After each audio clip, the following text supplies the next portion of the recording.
Hey everyone, today we're going to be making paneer makhani and garlic naan. For my butter chicken enjoyers, you can follow this recipe one to one, just substitute the paneer with chicken. So we're going to start by chopping our onions, garlic, and green chilies. You can add more or less depending on your spice tolerance, but we are going to add more spices later on, so just keep that in consideration. And we're going to saute all of this in a lot of butter. So what is paneer makhani? Paneer is an Indian cottage cheese, and makhan is the Hindi and Punjabi word for butter. So essentially, paneer makhani is a tomato-based, butter-heavy gravy with firm cheese pieces, and it is the vegetarian counterpart to butter chicken. Paneer makhani is usually smooth and simple, but you will see me add ingredients that aren't traditional. I'll just make sure to point these out whenever I add them. But as for the traditional spices, we're going to add turmeric powder, red chili powder, garam masala, coriander powder, and of course salt. So while we mix, to properly understand paneer makhani, we need to talk about butter chicken. Butter chicken is widely believed to have been invented in Delhi, India during the 1950s. And here I'm adding oregano and parsley, not traditional of course, but I like adding them to my dishes.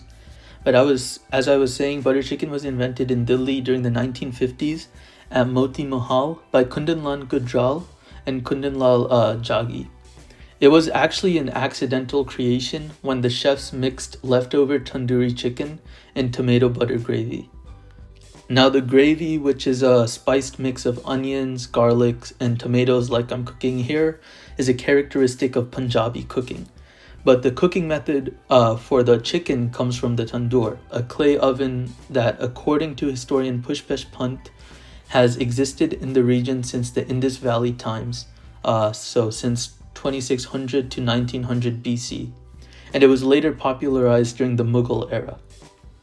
Because it was an accidental dish created from the fusion of two existing recipes, many scholars argue that the conception of butter chicken likely predates Moti Mahal. In fact, there have been legal battles in India regarding the origin of the dish. So now we're going to crush the tomatoes once they've softened. Don't worry about crushing them too fine. We are going to blend all of this later. But now we're going to add some cinnamon, which is not traditional in paneer makhani, but I do think it's a really important ingredient and you should add it. It is common in Shah paneer, which I will talk about the difference in a little bit. Some other ingredients you want to add are cardamom and cloves, which you can see me adding here. Don't add too many, just one or two. Again, these are not traditional in paneer makhani, however they are used in Shah paneer. So why paneer? North India has a large vegetarian population, and paneer makhani wasn't created decades or even years later. It likely emerged around the same time as butter chicken. You're going to see that I blend all these ingredients and with a little bit of yogurt to create a nice smooth gravy. So paneer was the natural substitute because of its protein content, high melting point, and ability to absorb flavor well. And one thing that always confused me growing up was the difference between Shah paneer, paneer makhani, and paneer tikka. To put things simply, Shah paneer, which translates to royal paneer, uses cashews and almonds and is less tomato heavy. In fact, an authentic Shah paneer is traditionally white or cream colored, and the dish predates paneer makhani by 2 to 3 centuries and has strong Mughal roots. It also uses cloves, cardamom, and cinnamon, which are not traditional paneer makhani ingredients, but I did add them to add more depth in the dish. And paneer tikka is traditionally a dry dish that is marinated in spices and yogurt and cooked in a tandoor.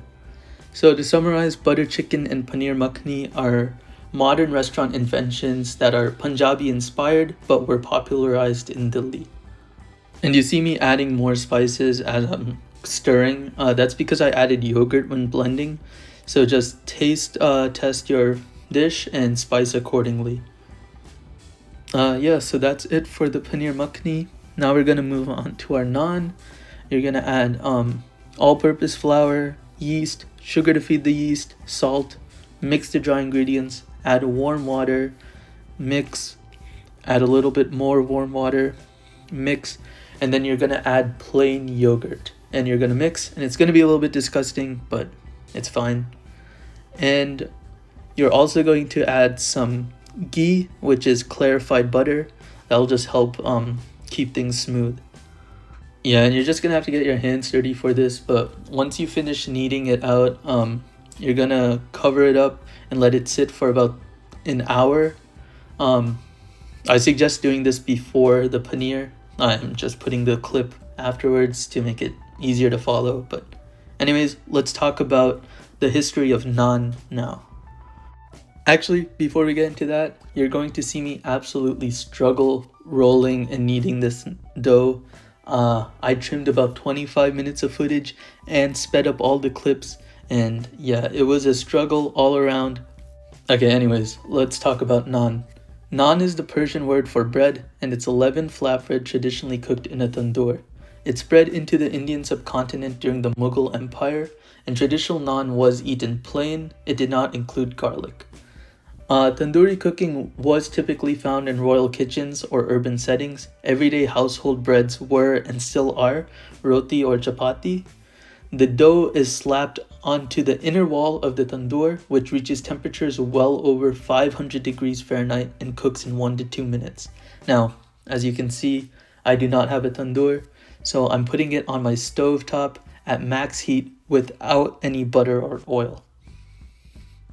If it goes right, which it does for the most part in my video, you should be able to flip it over easily without any of it sticking to the pan. And it's about 1 to 2 minutes on each side. Just check on it and you'll know when it's done. And yeah, once it's done, just put it onto a plate. You're gonna have some ghee, garlic pieces, and cilantro. You're just gonna brush it all over the naan, and then you're good to go. You eat that with the paneer. So what were my impressions? It was not a failure. The paneer was full of depth, spice, and flavorful. Better than some restaurants I've been to. The naan, it was soft, it was chewy, it was perfectly cooked, and again, flavorful. I highly suggest that you make this. It was surprisingly easy. Took me 60 to 90 minutes in total, but I'm slow, and if I can make it, so can you.